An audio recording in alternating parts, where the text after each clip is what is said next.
A manipulative person does not believe in showing up themselves because of one condition, and that is they don't see themselves as good enough to be seen just like they are. They think that they have to do something extra, say something extra, and this extra is often the disalignment of their truth. A huge red flag in relationships of any sort is how manipulators, they want to make you like them.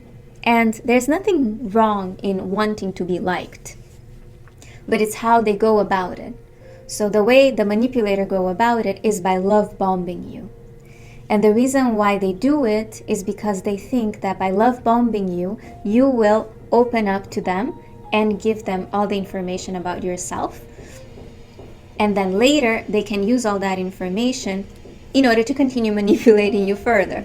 However, this love bombing phase is inconsistent because if it's not authentic and if it's not real, after 2 to 3 months, that mask will fall off. And then the person that was being love bombed will think, what just happened? I thought you liked me.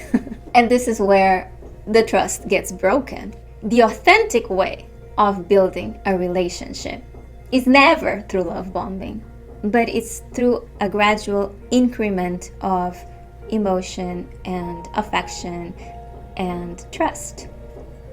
So it's a scale. It's the actual organic way of building any kind of relationship.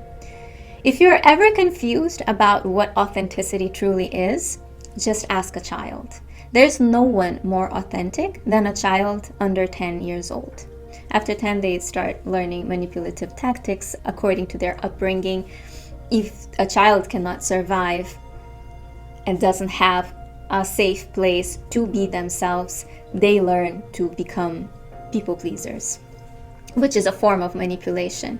And in no means I mean to say that manipulators often have an ill intention. That's not the case.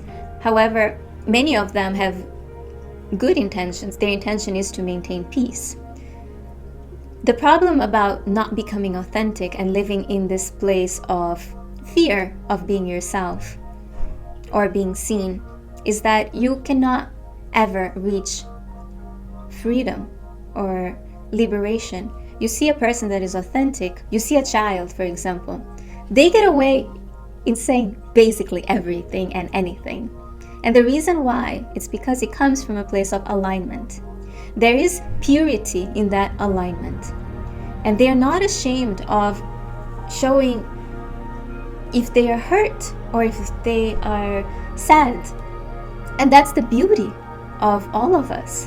When we tell someone that we feel hurt and we feel this way, and it's honest to your feelings, and you are now speaking the truth, it may take a couple of seconds, but most of the time, people will admire that honesty because it takes a lot of vulnerability and strength to be that way. And by being so strong and vulnerable in an appropriate way, you see where you are, of course, and how long of a relationship you have with a person. But when you can be yourself, you can build relationships in a far rapid manner, and your relationships will be stronger and deeper because it comes from a place of truth. However, the main thing about authenticity is that it's one of the last phases of healing because it requires a lot of self-reflection, self-awareness, and inward looking into all the things that life has taught you to be. And now you have to start peeling that onion and getting rid of all that learning to get to the core of who you are. So an authentic person is done peeling that onion. They are at that core.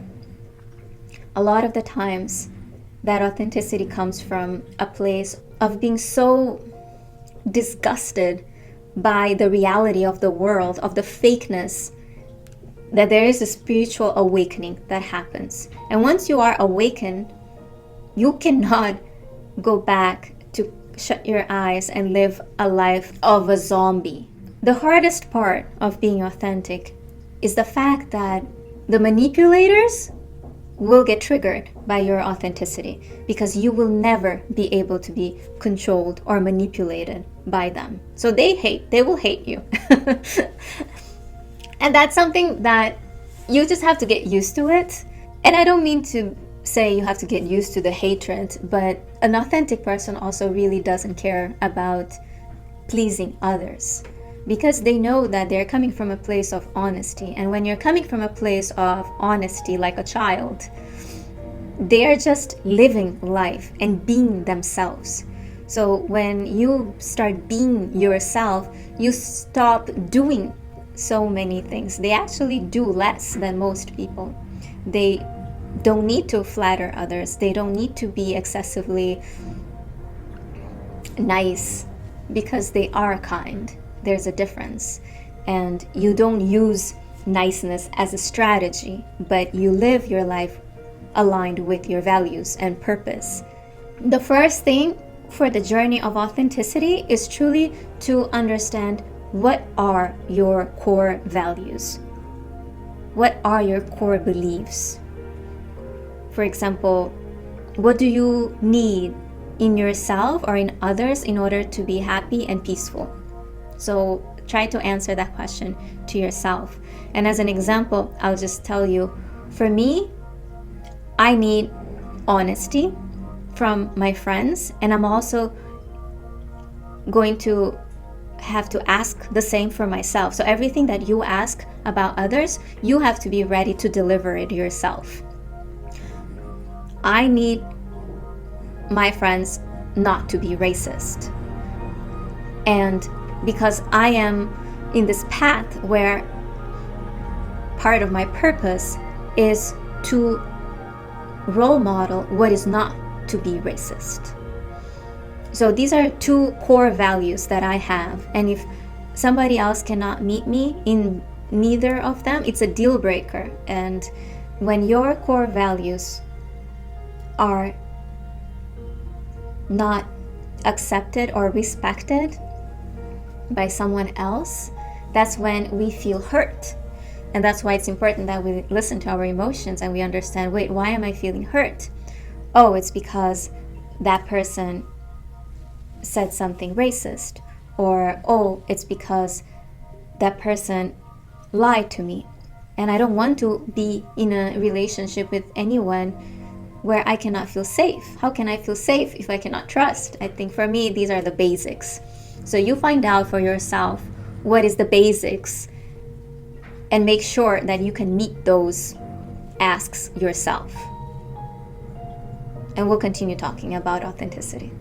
If you like this topic and you don't want to miss out, just press subscribe. Make sure that you click into the all button so you get a notification next time I post. Thanks.